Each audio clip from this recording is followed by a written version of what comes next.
Hey Abdi, this is your news. Check it out, Ken, Bonnie Birdeenshire. You ken us, we're awful lucky, Ken, biding in Scotland, with strict environmental laws. So Ken, the land and the water, it's all clean. Now we cut the government's plans to put in, Ken, more wind farms. Ken, they're awful, Ken, greed plans, you might think, but you hate to look at what the impact is on everybody else around the world.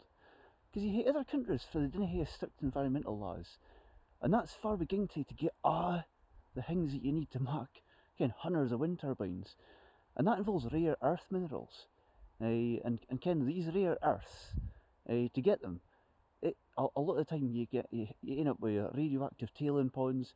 There's more radioactive waste for rare earths than there is for nuclear power. And you ken this, with nuclear power, there's things that are just on the horizon with nuclear fission